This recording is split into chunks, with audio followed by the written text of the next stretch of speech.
Hallelujah. ದೇವರ ಪರಿಶುದ್ಧವಾದ ನಮಗೆ ಸ್ತೋತ್ರವಾಗಲಿ.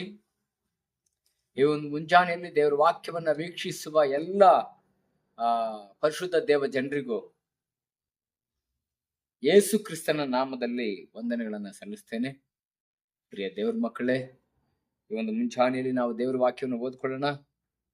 ಕೀರ್ತನೆ 56 ವಚನ 8ನೇ ವಚನ. ವಾಕ್ಯ ಹೀಗೆ ಹೇಳುತ್ತದೆ. ಪ್ರಿಯ ದೇವರ ಮಕ್ಕಳೇ, ನಾವು ಓದಿಕೊಳ್ಳೋಣ. ನಾನು ದೇಶಭ್ರಷ್ಟನಾಗಿ ಅಲೆದಾಡಿದ್ದನ್ನು ನೀನು ಬಲ್ಲೆ, ನನ್ನ ಕಣ್ಣೀರು ನಿನ್ನ ಬುದ್ದಲಿಯಲ್ಲಿ ತುಂಬಿವೆ, ಅದರ ವಿಷಯ ನಿನ್ನ ಪುಸ್ತಕದಲ್ಲಿ ಬರೆದಿದೆಯಲ್ಲ ಎಂಬುದಾಗಿ. ಹಲ್ಲೆಲೂಯ. ಪ್ರಿಯ ದೇವರ ಮಕ್ಕಳೇ, ನಾವೀ ಒಂದು ಕೀರ್ತನೆಯನ್ನ ನಾವು ನೋಡುವಾಗ ದಾವಿದನು ರಚಿಸಿದಂತ ಒಂದು ಕೀರ್ತನೆ. ಈ ಕೀರ್ತನೆಯನ್ನು ನಾವು ನೋಡುವಾಗ ದಾವಿದನು ಗಾತ್ ಎಂಬ ಊರಿನಲ್ಲಿ ಹೋಗಿ ಇರುವಾಗ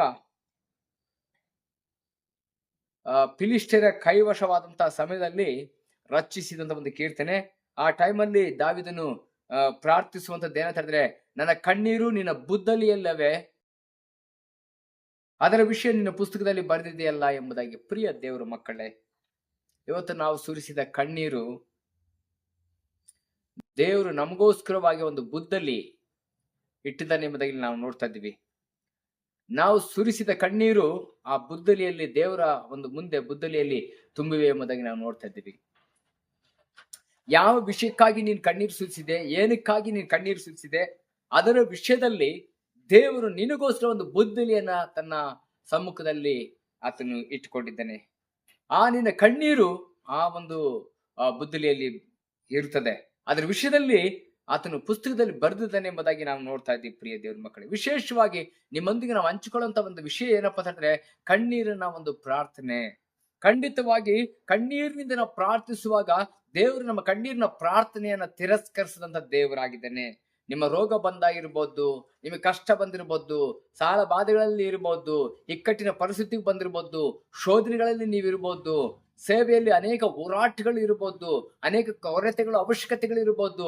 ಆದ್ರೆ ನೀವು ಕಣ್ಣೀರಿನ ದೇವರ ಮುಂದೆ ಪ್ರಾರ್ಥಿಸುವಾಗ ಯೇಸು ನಿನ್ನ ಜೀವಿತದಲ್ಲಿ, ಕರ್ತನು ನಿಮ್ಮ ಜೀವನದಲ್ಲಿ ಅದ್ಭುತಗಳನ್ನು ಮಾಡುವಂತ ದೇವರ ಆತನ ಇದ್ದಾನೆ. ನಿಮ್ಮ ಕಣ್ಣೀರನ್ನು ಒರೆಸುವಂತ ಕರ್ತನು ಆತನಾಗಿದ್ದಾನೆ. ಆದ್ರೆ ಪ್ರಿಯ ದೇವರ ಮಕ್ಕಳೇ, ನಾವು ಸುಮ್ಮನೆ ಕಣ್ಣೀರನ್ನ ಜನಗಳ ಮುಂದೆ ಹಾಕಬಾರ್ದು, ಅಧಿಕಾರಿಗಳ ಮುಂದೆ ಹಾಕಬಾರ್ದು, ಮನುಷ್ಯರ ಮುಂದೆ ಹಾಕಬಾರ್ದು. ನಮ್ಮ ಕಣ್ಣೀರನ್ನ ಅವರು ನಮ್ಮನ್ನು ನೋಡಿ ಅವ್ರೇನ್ ಮಾಡ್ತಾರೆ ಅಂತಂದ್ರೆ, ಕೇಳ್ತಾರೆ, ಆ ಕ್ಷಣದಲ್ಲಿ ಅಯ್ಯೋ ಪಾಪ ಅಂತ ಹೇಳ್ತಾರೆ. ಆದ್ರೆ ಅದನ್ನ ತೆಗೆದುಕೊಂಡೋಗಿ ಮತ್ತೊಬ್ಬರಿಗೆ, ಇನ್ನೊಬ್ಬರಿಗೆ ಅದನ್ನ ಪ್ರಚಾರ ಮಾಡ್ಬಿಟ್ಟು ನಮ್ಮ ಮಾನವನ್ನ ಹಾಳು ಮಾಡ್ತಾರೆ. ಆದ್ರೆ ದೇವರ ಮುಂದೆ ನಾವು ಕಣ್ಣೀರು ಸುರಿಸುವಾಗ ಅದಕ್ಕೆ ಬೆಲೆ ಇದೆ. ದೇವರ ಮುಂದೆ ನಾವು ಕಣ್ಣೀರು ಸುರಿಸುವಾಗ ಅದಕ್ಕೆ ಬಿಡುಗಡೆ ಇದೆ. ಆಗ ದೇವರ ಮುಂದೆ ಕಣ್ಣೀರು ಸುರಿಸುವಾಗ ಅದಕ್ಕೆ ಆಶೀರ್ವಾದ ಇದೆ, ಕಣ್ಣೀರಿಗೆ ಸಮಾಧಾನ ಇದೆ, ಬಿಡುಗಡೆ ಇದೆ. ಪ್ರಿಯ ದೇವರ ಸ್ವಸ್ಥತೆ ಉಂಟು. ಪ್ರಿಯ ದೇವರ ಮಕ್ಕಳೇ, ಆದ್ದರಿಂದ ನಾವು ಕಣ್ಣೀರಿನ ಒಂದು ಪ್ರಾರ್ಥನೆಯನ್ನು ನಾವು ಮಾಡಬೇಕು. ಅದಕ್ಕಾಗಿ ಕೀರ್ತನೆಗಾರನ ಹೀಗೆ ಹೇಳ್ತಾನೆ, 39ನೇ ಕೀರ್ತನೆ 12ನೇ ವಚನದಲ್ಲಿ ಹೀಗೆ ಹೇಳ್ತದೆ, ಯೆಹೋವನೇ ನನ್ನ ಪ್ರಾರ್ಥನೆ ಲಾಲಿಸು, ನನ್ನ ಮೊರೆಗೆ ಕಿವಿಗೊಡು, ನನ್ನ ಕಣ್ಣೀರನ್ನು ನೋಡು, ಸುಮ್ಮನಿರಬೇಡ. ನಮ್ಮ ಪೂರ್ವಿಕರಂತೆ ನಾನು ನಿನ್ನ ಮೊರೆ ಹೊಕ್ಕಿರುವ ಪ್ರವಾಸಿ, ಪರದೇಶದವನಾಗಿದ್ದೇನಲ್ಲ ಎಂಬುದಾಗಿ. ನೋಡಿ, ನನ್ನ ಕಣ್ಣೀರನ್ನ ನೀನೇನ್ ಮಾಡು, ನೋಡು. ನಮ್ಮ ಕಣ್ಣೀರನ್ನ ನೋಡುವಂತ ದೇವರು.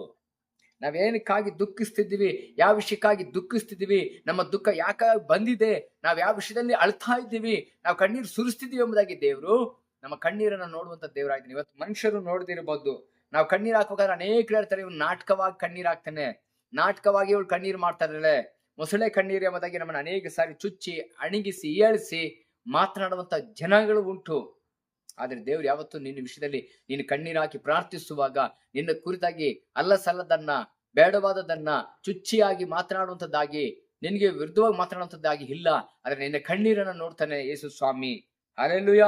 ಆದ್ರಿಂದ ಉದಾಹರಣೆಯಾಗಿ ನಾವು ಹಿಜ್ಕೀಯನನ್ನ ನಾವು ಗಮನಿಸೋಣ. ಪ್ರಿಯ ದೇವ್ರ ಮಕ್ಕಳು, ಹಿಜ್ಕೀಯನ ಒಂದು ಪ್ರಾರ್ಥನೆ ನೋಡೋಣ.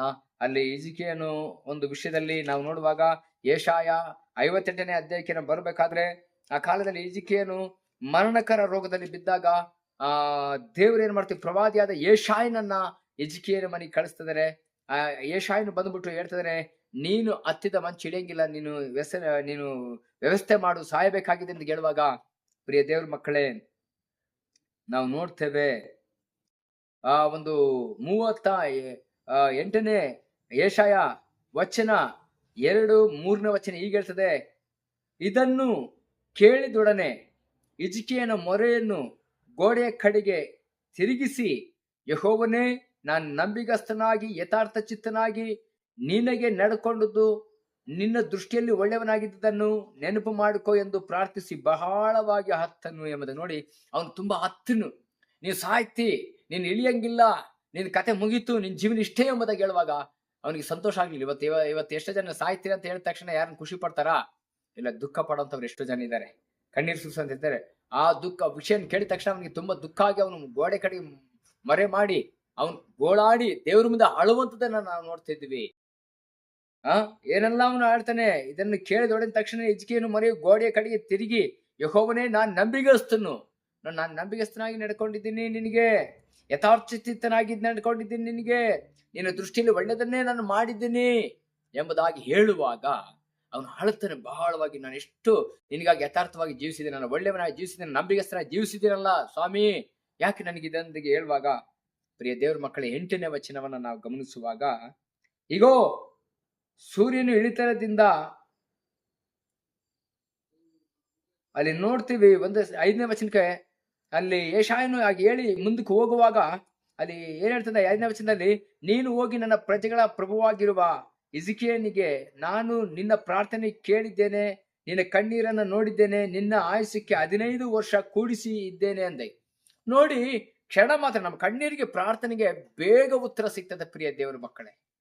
ನೋಡಿ, ಯೆಶಾಯನು ಹೇಳಿ ಇನ್ನೂ ಹೊಸಲು ದಾಟಿಲ್ಲ, ಅಂದ್ರೆ ಮನೆ ಹೊರಗಡೆ ಹೋಗಿಲ್ಲ ಅವನ, ಅಷ್ಟೊಳಗೆ ದೇವರು ಅವನ ಹಿಜ್ಕೀಯನ ಪ್ರಾರ್ಥನೆ ಕೇಳಿ ಅವನ ಕಣ್ಣೀರನ್ನು ನೋಡಿ ಯೆಶಾಯನಿಗೆ ಹೇಳ್ತಾನೆ, ಹೋಗು, ನನ್ನ ಪ್ರಜೆಗಳ ಪ್ರಭುವಾಗಿರುವಂತ ಹಿಜ್ಕೀಯನಿಗೆ ನೀನು ಹೀಗೆ ಹೇಳು, ಏನಂತ, ನಿನ್ನ ಪ್ರಾರ್ಥನೆ ಕೇಳಿದ್ದೇನೆ, ನಿನ್ನ ಕಣ್ಣೀರನ್ನು ನಾನು ನೋಡಿದ್ದೇನೆ, ನಿನ್ನ ಆಶಯಕ್ಕೆ 15 ವರ್ಷ ಕೂಡಿಸಿ ಕೊಡ್ತೇನೆ ಎಂಬುದಾಗಿ. ನೋಡಿ, ಕಣ್ಣೀರಿನ ಪ್ರಾರ್ಥನೆ ಎಷ್ಟು ಬೇಗ ಉತ್ತರ ಸಿಗುತ್ತೆ ಎಂಬುದಾಗಿ ಪ್ರಿಯ ದೇವರ ಮಕ್ಕಳೇ. ಅದೇ ರೀತಿಯಾಗಿ ನಾವು ನೋಡ್ತೇವೆ, ಉದಾಹರಣೆಯಾಗಿ ನಾವು ನೋಡ್ತೀವಿ, ಈ ಆಗರಳ ವಿಷಯದಲ್ಲಿ ನಾವು ನೋಡುವಾಗ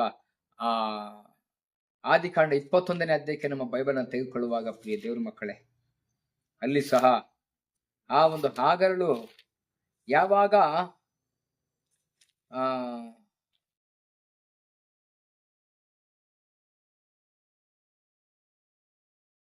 ಇಸಾಕನು ಹುಟ್ಟಿದ ಮೇಲೆ ಆಗರಳನ್ನು ಇಸ್ಮಾಯಿಲನ್ನ ಹೊರಗಡೆ ಹಾಕುವಂಥದ್ದನ್ನ ನಾವು ನೋಡ್ತಾ ಇದ್ದೀವಿ. ಅವಳು ಆ ಮಗುವನ್ನ ತೆಗೆದುಕೊಂಡು ಬೇರ್ಷೆಬಾದ ಕಾಡಿನಲ್ಲಿ ಬರುವಾಗ, ಅಲಿತಿರುವಾಗ ಅವಳು ಏನ್ ಮಾಡ್ತಾಳೆ ಅಂತ ಹೇಳಿದ್ರೆ, 16ನೇ ವಚನ ನಾನು ನೋಡುವಾಗ ಅಲ್ಲಿ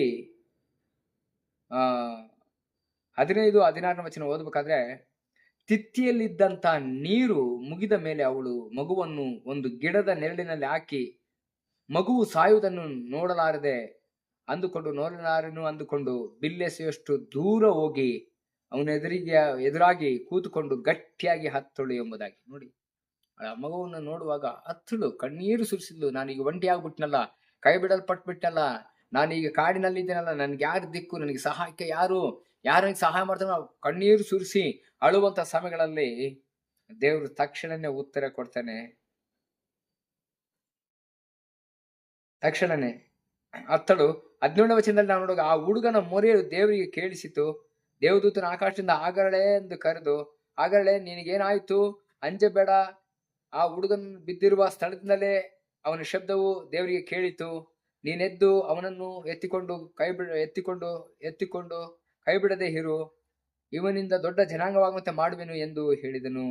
ಇದಲ್ಲದೆ ದೇವರು ಅವಳ ಕಣ್ಣುಗಳನ್ನು ತೆರೆದರಿಂದ ಅವಳು ನೀರಿನ ಬಾವಿಯನ್ನು ಕಂಡು ತಿತ್ತಿಯಲ್ಲಿ ನೀರನ್ನು ತುಂಬಿಕೊಂಡು ಹುಡುಗನಿಗೆ ಕುಡಿಸಿದಳು ಎಂಬುದಾಗಿ. ನೋಡಿ, ದೇವರು ಎಷ್ಟೊಂದು ಅದ್ಭುತಗಳು ಪ್ರಿಯ ದೇವ್ರ ಮಕ್ಕಳೇ. ಈ ಕಣ್ಣೀರಿನ ಪ್ರಾರ್ಥನೆ ಒಂದು ಬೆಲೆ ಉಂಟು, ಕಣ್ಣೀರಿನ ಪ್ರಾರ್ಥನೆ ಒಂದು ಬಿಡುಗಡೆ ಉಂಟು, ಕಣ್ಣೀರಿನ ಪ್ರಾರ್ಥನೆ ಬೇಗನೆ ಉತ್ತರ ಉಂಟು. ಇವತ್ತು ನೀವು ಅನೇಕ ವಿಷಯದಲ್ಲಿ ಕಣ್ಣೀರು ಸುರಿಸ್ತಾ ಇದ್ದೀರಾ, ಮನುಷ್ಯರ ಮುಂದೆ ಸುರಿಸಬೇಡ್ರಿ, ವ್ಯರ್ಥವಾಗಿ ಸುರಿಸಬೇಡ್ರಿ. ದೇವರ ಸಮ್ಮುಖಕ್ಕೆ ಹೋಗಿ ದೇವರ ಮುಂದೆ ಮೊಣಕಾಲುಗಳು ಹೂರಿ ದೇವರ ಮುಂದೆ ನಿಮ್ಮ ಕಣ್ಣೀರಿನಿಂದ ಪ್ರಾರ್ಥನೆ ಮಾಡ್ರಿ. 12 ದಿನ ಕಣ್ಣೀರಿನಿಂದ ಪ್ರಾರ್ಥನೆ ಮಾಡಿದ, ನನಗೊಬ್ಬ ಮಗು ಬೇಕಂತ ಕಣ್ಣೀರಿಂದ ಪ್ರಾರ್ಥನೆ ಮಾಡಿದ್ಲು. ಅವಳ ಪ್ರಾರ್ಥನೆ ಕೇಳಿ ಅವಳಿಗೊಂದು ಗಂಡು ಮಗವನ್ನು ಕೊಟ್ಟು ಸಾಮುವೇಲನನ್ನ. ಇವತ್ತು ಸಹ ನಿಮ್ಮ ಅವಶ್ಯಕತೆಗಳು ಏನಾಗಿದೆ, ಅಗತ್ಯತೆಗಳು ಏನಾಗಿದೆ, ನಿಮ್ಮ ಕಾರ್ಯಗಳು ಏನಾಗಿದೆ, ಯಾವ ವಿಷಯದಲ್ಲಿ ನೀವು ಚಿಂತಿಸ್ತೀರಿ, ಯಾವ ವಿಷಯದಲ್ಲಿ ನೀವು ದುಃಖದಲ್ಲಿದ್ದೀರಿ, ಯಾವ ವಿಷಯದಲ್ಲಿ ನೀವು ವೇದನೆಯಲ್ಲಿದ್ದೀರಿ, ನಿಮ್ಮ ವೇದನೆಯನ್ನ ದೇವ್ರ ಮುಂದೆ ಒಯ್ಯಿರಿ, ಕರ್ತನ ಮುಂದೆ ಕಣ್ಣೀರು ಸುರಿಸಿರಿ, ಅಳಿರಿ, ಗೋಳಾಡಿರಿ. ಪ್ರಾರ್ಥಿಸಿರಿ, ದೇವರು ನಿಮ್ಮ ಪ್ರಾರ್ಥನೆಗೆ ಬಿಡುಗಡೆ ಕೊಡ್ತಾನೆ. ನಿಮ್ಮ ಕಣ್ಣೀರಿನ ಪ್ರಾರ್ಥನೆಯನ್ನು ನೋಡುವಂತನಾಗಿದ್ದಾನೆ. ನಿಮ್ಮ ಕಣ್ಣೀರಿನ ಪ್ರಾರ್ಥನೆ ಒಂದು ಉತ್ತರವನ್ನು ಕೊಡುವಂತ ದೇವರಾಗಿದ್ದಾನೆ. ಇವತ್ತಿನಿಂದ ನಾವು ಸುಮ್ಮನೆ ಜನಗಳ ಮುಂದೆ ಅಳದೆ, ವ್ಯಕ್ತಿಗಳ ಮುಂದೆ ನಾವು ಅಳದೆ, ಅಧಿಕಾರಿಗಳ ಮುಂದೆ ಅಳದೆ, ನಾವು ದೇವರ ಸಮ್ಮುಖಕ್ಕೆ ಬಂದು ಬಾಗ್ಲಾಕೊಂಡು ಕಣ್ಣೀರು ಸುರಿಸಿ, ನಿಮಗೆ ಎಷ್ಟು ದುಃಖದ ಅಷ್ಟು ದುಃಖದಿಂದ ನೀವು ಪ್ರಾರ್ಥನೆ ಮಾಡಿದ್ರೆ ನಿಮಗೋಸ್ಕರವಾಗಿ ದೇವರು ಒಂದು ಬುದ್ದಲಿಯನ್ನು ಇಟ್ಟಿದ್ದಾನೆ. ಅದರಲ್ಲಿ ಆ ಕಣ್ಣೀರು ಬೀಳ್ತದೆ. ಆ ವಿಷಯವನ್ನ ಪುಸ್ತಕದಲ್ಲಿ ಬರ್ತದೆ ನಮಗೆ ದೇವರು ವಾಕ್ಯ ಹೇಳ್ತದೆ. ಆದ್ರಿಂದ ನಮ್ಮ ಕಣ್ಣುಗಳನ್ನು ಮುಚ್ಚುವ ನಾವು ಪ್ರಾರ್ಥನೆ ಮಾಡೋಣ. ಇವತ್ತಿಂದ ನಾವು ತೀರ್ಮಾನ ಮಾಡ್ಕೊಳ್ಳೋಣ. ನಮ್ಮ ಅವಶ್ಯಕತೆಗಳಿಗಾಗಿ ದೇವರ ಮುಂದೆ ಕಣ್ಣೀರು ಸುರಿಸಿ ಪ್ರಾರ್ಥನೆ ಮಾಡೋಣ. ನಮ್ಮ ಅಗತ್ಯತೆಗಳಿಗಾಗಿ ನಾವು ಕಣ್ಣೀರು ಸುರಿಸಿ ಪ್ರಾರ್ಥನೆ ಮಾಡೋಣ. ನಮ್ಮ ಬಿಡುಗಡೆಗಾಗಿ ಕಣ್ಣೀರು ಸುರಿಸಿ ಪ್ರಾರ್ಥನೆ ಮಾಡೋಣ. ನಮ್ಮ ಆಶೀರ್ವಾದಕ್ಕಾಗಿ ಕಣ್ಣೀರು ಸುರಿಸಿ ಪ್ರಾರ್ಥನೆ ಮಾಡೋಣ. ಸಮಾಧಾನಕ್ಕಾಗಿ ಕಣ್ಣೀರು ಸುರಿಸಿ ಪ್ರಾರ್ಥನೆ ಮಾಡೋಣ. ಆರೋಗ್ಯಕ್ಕಾಗಿ ಕಣ್ಣೀರು ಸುರಿಸಿ ಪ್ರಾರ್ಥನೆ ಮಾಡೋಣ. ನಮ್ಮನ್ನು ಆಶೀರ್ವದಿಸಿ ಅಭಿವೃದ್ಧಿ ಪಡಿಸಲಿಕ್ಕಾಗಿ ಕಣ್ಣೀರು ಸುರಿಸಿ ಪ್ರಾರ್ಥನೆ ಮಾಡೋಣ. ನೀ ಕಣ್ಣೀರು ಸುರಿಸಿ ನೀ ಪ್ರಾರ್ಥನೆ ಮಾಡೋದಾದ್ರೆ, ಕಣ್ಣೀರಿಂದ ಪ್ರಾರ್ಥನೆ ಮಾಡೋಣ. ದೇವರು ನಿನ್ನ ಕಣ್ಣೀರನ್ನು ನೋಡುವವನಾಗಿದ್ದಾನೆ, ನಿನ್ನ ಕಣ್ಣೀರನ್ನು ಒರೆಸುವವನಾಗಿದ್ದಾನೆ. ನಿಮ್ಮ ಕಣ್ಣೀರನ್ನು ನೀಗಿಸುವಂತ ದೇವರು, ನಿಮ್ಮ ಕಣ್ಣೀರಿಗೆ ಬದಲು ಉತ್ತರ ಕೊಡುವಂತ ದೇವರು. ನೀವು ಯಾವ ವಿಷಯಕ್ಕೆ ದುಃಖ ಪಡ್ತೀರ ಆ ವಿಷಯದಲ್ಲಿ ದೇವರು ಆಶ್ವಾಸುವಂತ ದೇವರು ಆತನಾಗಿದ್ದಾನೆ. ಆತನ ಕಾರಣ ನಮ್ಮನ್ನು ಒಪ್ಪಿಸಿಕೊಟ್ಟು ಪ್ರಾರ್ಥನೆ ಮಾಡೋಣ. ಯೇಸುವೆ, ಈ ಒಂದು ಸಮಯದಲ್ಲಿ ವಾಕ್ಯವನ್ನು ಕೇಳಿದಾರಪ್ಪ, ಯಾವೆಲ್ಲ ವಿಷಯದಲ್ಲಿ ಈ ವಾಕ್ಯವನ್ನು ಕೇಳುವಂತವ್ರು ದುಃಖದಲ್ಲಿ, ಕಣ್ಣೀರಲ್ಲಿ, ವೇದನೆಯಲ್ಲಿ ಇದ್ದಾರೋ ಅವರನ್ನು ಕರ್ತನಲ್ಲಿ ಮುಟ್ಟಿ ಈ ಕ್ಷಣದಲ್ಲೇ ಅಪ್ಪ ಕರ್ತನಂತೆ ಸ್ವಂತೆ ಎಜಿಕೆಯನ್ನ ಕಣ್ಣೀರು ಒರೆಸಿದಂತ ದೇವರು, ಆಗರಳ ಕಣ್ಣೀರು ಒರೆಸಿದಂತ ದೇವರು, ಅದೇ ರೀತಿಯಾಗಿ ಅನ್ನಳ ಕಣ್ಣೀರು ಒರೆಸಿ ಕರ್ತಂತೆ ಸ್ವಂತೆ ಅಪ್ಪ ಅವರನ್ನು ಕರ್ತನ ಆಶೀರ್ವದಿಸಿದಂತ ದೇವರು, ಇವತ್ತು ಕರ್ತನ ಈ ವಾಕ್ಯವನ್ನು ಕೇಳೋ ಪ್ರತಿಯೊಬ್ಬರ ಕಣ್ಣೀರುಗಳನ್ನ ಒರೆಸಿ ಅವ್ರನ್ನು ಸಹ ಕರ್ತನ ಬಿಡುಗಡೆ ಕೊಟ್ಟು, ಆರೋಗ್ಯ ಕೊಟ್ಟು, ಆಯುಷ್ ಕೊಟ್ಟು ನಡೆಸಿ ಎಂಬುದಾಗಿ ಒಪ್ಪಿಸಿಕೊಟ್ಟು ಯೇಸು ಕ್ರಿಸ್ತನ ಹೆಸರಲ್ಲಿ ಬೇಡಿದ್ದೇವೆ ತಂದೆ, ಆಮೇನ್. God bless you.